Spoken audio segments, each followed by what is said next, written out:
Que la grâce de notre Seigneur Jésus-Christ soit dans vos maisons, soit dans vos vies, soit dans vos familles, dans vos entreprises, dans tout ce que vous entreprenez, que la grâce du Seigneur Jésus se manifeste dans vos vies. Je suis dans la joie encore de partager avec vous, bien-aimés, la parole de Dieu, le message qu'il m'a mis à cœur pour t'encourager, pour te pousser à continuer à avoir foi en Dieu.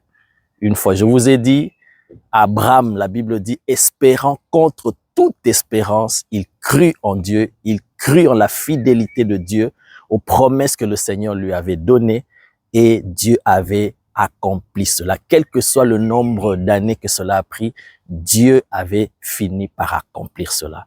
Alors, pendant ces quelques minutes, je voudrais t'encourager, bien-aimé, à croire, quelles que soient les circonstances qui arrivent dans ta vie, crois en la parole que Dieu t'a donnée. Quels que soient les combats, quelles que soient les oppositions, quelles que soient les manigances du diable, j'aimerais te dire que le diable ne peut pas annuler la promesse de Dieu dans ta vie. Dieu lui-même qui t'a fait la promesse, il ne peut pas annuler cela. Pourquoi? Parce que lui-même, il t'a fait la promesse. Et comme il est fidèle, il doit accomplir ce qu'il t'a promis. Parce qu'il tient à sa parole, il tient à sa réputation, que ce qu'il dit, il accomplit. Donc Dieu lui-même, il n'annulera pas ses promesses pour ta vie, il va les accomplir. Et le diable, si Dieu lui-même, il ne peut pas annuler ses promesses pour ta vie, alors le diable, qui est-il pour annuler? La seule personne qui peut annuler les promesses de Dieu sur ta vie, c'est toi-même. Le diable ne peut rien. Le diable ne peut rien. Mais c'est toi-même, si tu abandonnes Dieu, si toi-même tu te méconduis, alors là, les promesses de Dieu peuvent être annulées. Mais Dieu étant fidèle, lui, n'annulera pas. Et le diable ne peut pas. J'aimerais vous parler de Moïse, qui était un type de Christ dans l'Ancien Testament. Parce qu'il a été choisi comme libérateur du peuple d'Israël qui était en esclavage. Et la Bible nous parle des événements qui se sont passés autour de sa naissance. La Bible dit pendant la période où Moïse était né, il y avait un décret du roi qu'il fallait tuer tous les enfants, garçons qui naissaient. Parce qu'ils se sont dit la raison, le peuple se multipliait, il devenait nombreux, il devenait puissant et ils avaient peur que le peuple se révolte contre eux. Alors ils ont dit, ils vont tuer tous les garçons. Et c'était la période où naissait Moïse. Bien aimé, j'aimerais te dire, ça c'est ce que la Bible nous explique. La raison physique. Mais la raison, elle était beaucoup plus spirituelle. Parce que même selon la tradition juive, les magiciens qui étaient autour de Pharaon avaient détecté dans le spirituel que le libérateur d'Israël devait naître en cette période-là. Et ils avaient compris cela et ils ont incité Pharaon à tuer tous les enfants parce que comme ils ne savaient pas par où il devait passer, de quelle famille il devait naître, il ne savait pas, alors il devait tuer tous les petits garçons qui allaient naître pendant cette période, parce qu'il savait que le libérateur allait naître à cette période. Et ils ont voulu annuler, oh my God, la promesse que Dieu avait donnée à Abraham. Il avait dit, ton peuple, ta descendance sera en captivité dans un pays étranger. Mais après 400 ans, je vais les délivrer et ils sortiront avec des grandes richesses. Dieu avait déjà prophétisé cela, avait annoncé. Et Dieu devait accomplir cela. Alors, Pharaon et tout son peuple et ses magiciens et le monde spirituel voulaient s'opposer à la parole de Dieu. Et ils ont tué tous les garçons. Mais Moïse aussi, il devait mourir pendant cette période. Mais Moïse fut caché par Dieu. Regardez la puissance et la sagesse du Dieu que nous servons. Il a pris Moïse, ce garçon qu'on voulait tuer, que le monde spirituel savait qu'il y avait un libérateur qui allait naître. Mais Dieu prend ce même Moïse-là, sous les yeux des puissances des ténèbres, des esprits mauvais, sous leurs yeux, les magiciens, tous ceux qui étaient là, qui avaient des yeux spirituels qui voyaient. Mais ils n'ont pas pu voir que Moïse a été élevé par celui qui cherchait à le tuer. Regardez la puissance de notre Dieu, le Dieu que toi et moi nous servons. Voilà pourquoi je te dis, n'aie pas peur du diable. Il ne peut pas freiner les promesses de Dieu dans ta vie. Dieu, pour confondre leur sagesse, il a pris le même Moïse qui cherchait à tuer, il l'a mis dans la maison de Pharaon et c'est Pharaon qui cherchait à le tuer, qui l'a élevé. Et Dieu était avec Moïse et Dieu a aveuglé toutes ces puissances des ténèbres. Là, ces magiciens n'ont pas vu que le libérateur était dans la maison. Celui, l'enfant qu'on cherche à tuer. L'enfant à cause de qui on a tué tous les autres enfants. Il était dans la maison de Pharaon, mais personne n'a pu voir et personne n'a pu mettre la main sur lui. Pourquoi? Parce que la main de l'Éternel était sur Moïse. Parce que Dieu devait accomplir ses promesses dans ta vie. Voilà pourquoi j'aimerais te dire, mon bien-aimé, mon frère, ma sœur, n'aie pas peur. Ce que Dieu t'a dit, quelles que soient les puissances des ténèbres, même si on te dit les sorciers, ils se sont réunis, ils vont te combattre, les sorciers, les magiciens, regardez ces magiciens. Là, l'Égypte était la plus haute puissance de magie des ténèbres à l'époque. C'est elle qui tenait cela dans le monde. Mais ils n'ont pas pu voir ce que Dieu avait caché. Parce que Jésus a dit, personne ne peut ravir celui qui est dans ma main. Ils n'ont pas pu annuler la promesse de Dieu. Moïse a grandi, élevé par Pharaon, et il est devenu le libérateur d'Israël, et il a anéanti tout le royaume d'Égypte. Et personne n'a vu cela, personne n'a empêché cela.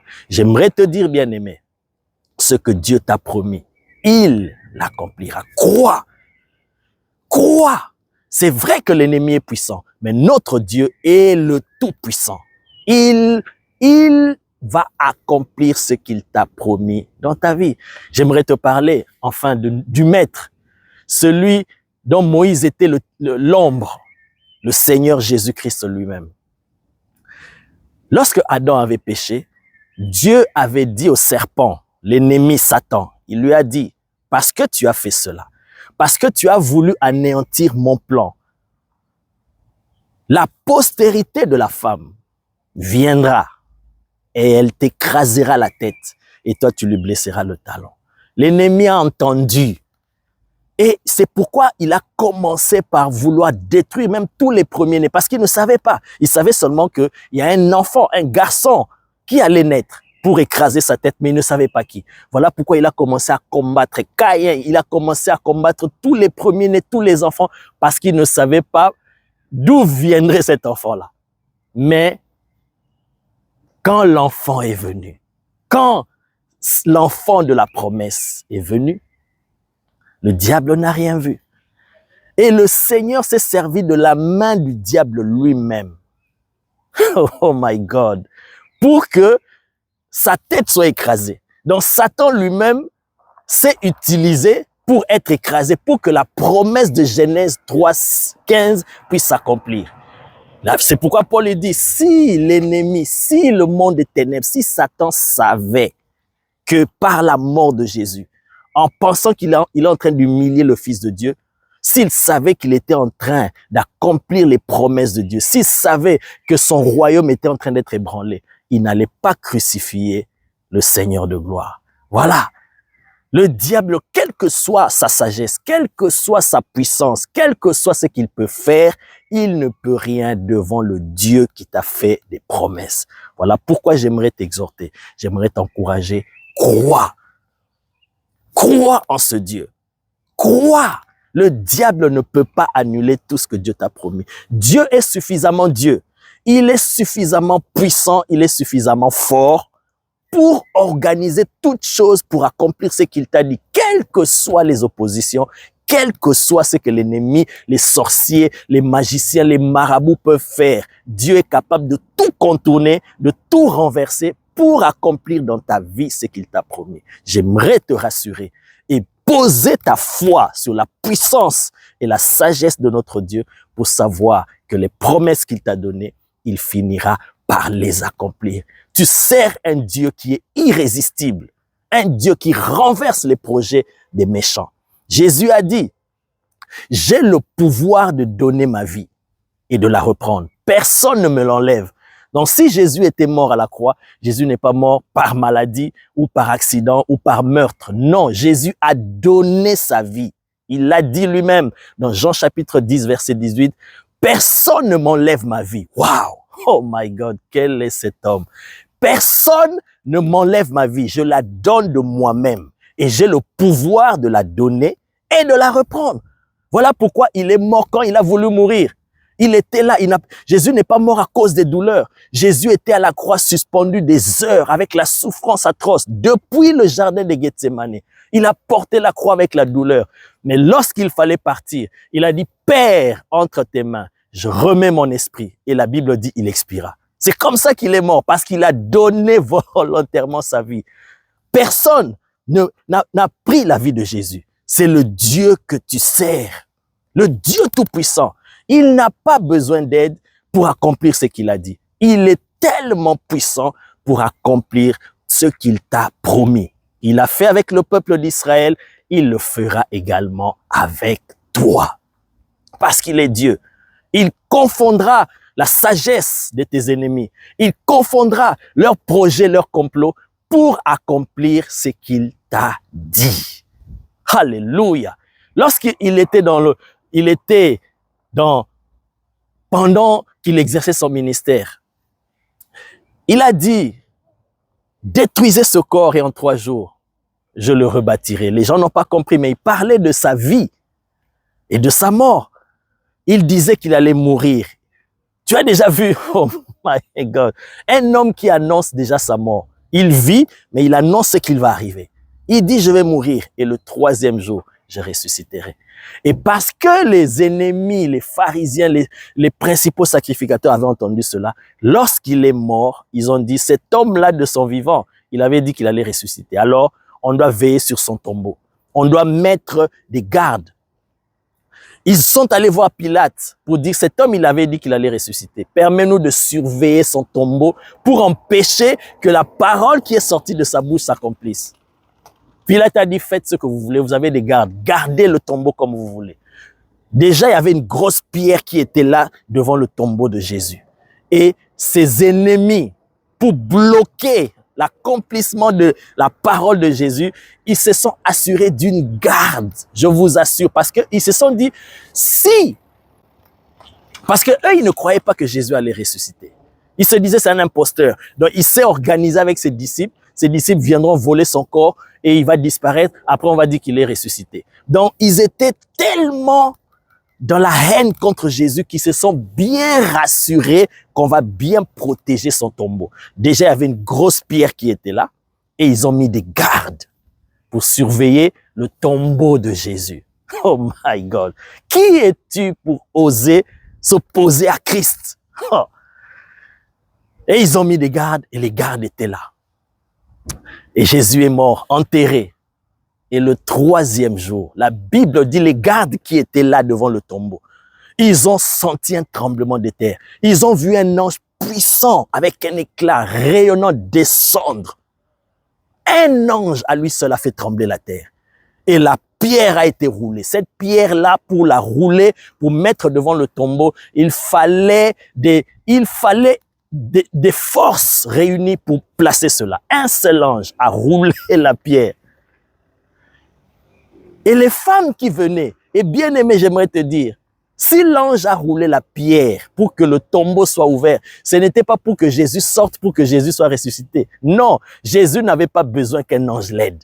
Si l'ange a roulé la pierre, c'était pour les femmes, pour permettre aux femmes d'entrer dans le tombeau, pour constater et confirmer la résurrection. Parce que la Bible dit, les femmes en chemin venaient et se demandaient, mais qui est-ce qui va rouler la pierre pour nous? Nous, on est des femmes, on n'a pas la force pour rouler la pierre. Et la pierre est là, une grosse pierre, une solide pierre. Qui va rouler? Les femmes se demandaient. Donc l'ange qui a roulé la pierre, c'était pour faciliter aux femmes d'entrer dans le tombeau et de trouver le tombeau vide, constater la résurrection et témoigner de la résurrection. Jésus lui-même n'avait pas besoin qu'on roule la pierre. Lui-même, il était déjà sorti du tombeau avant que l'ange ne roule la pierre. Lisez la Bible. My God. Il était déjà... Donc, on a roulé la pierre pour protéger son tombeau. On a mis des gardes, mais Jésus était déjà sorti. Ah, bien-aimé, je dis, tu sortiras de leur piège. Tu sortiras de leur tombeau. Tu sortiras de tout ce qu'ils ont placé autour de toi comme barrière, obstacle pour empêcher que la parole de Dieu s'accomplisse. Qu'est-ce qu'ils ont bloqué? Qu'est-ce qu'ils essaient de bloquer dans ta vie? Je te dis, tu sers et tu crois en un Dieu irrésistible. Je viens de te parler de sa puissance. Il n'a pas besoin qu'on l'aide. Il n'a pas besoin d'aide. Il est le Créateur. Il est le Dieu Tout-Puissant. C'est Jésus-Christ de Nazareth. Bien-aimé, crois. Crois.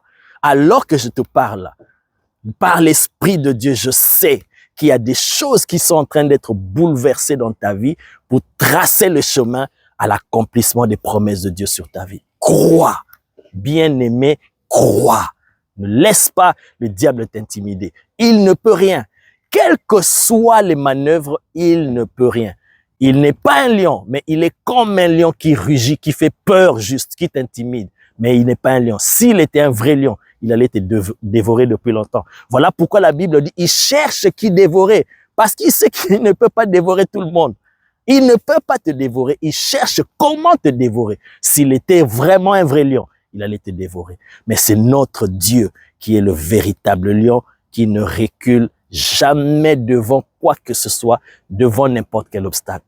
Alors toi aussi, je dis, tu entreras dans les promesses de Dieu, tu les vivras, quels que soient les pharaons qui se sont levés, quels que soient les ennemis, le diable qui s'est levé, la puissance de Dieu est supérieure et fera tomber les barrières et les obstacles que l'ennemi a placés devant toi. Sois béni et crois. Comme Jésus a dit à Jairus, crois seulement. Peu importe ce que tu traverses, crois en la puissance de Jésus. Sois béni au nom de Jésus. Amen.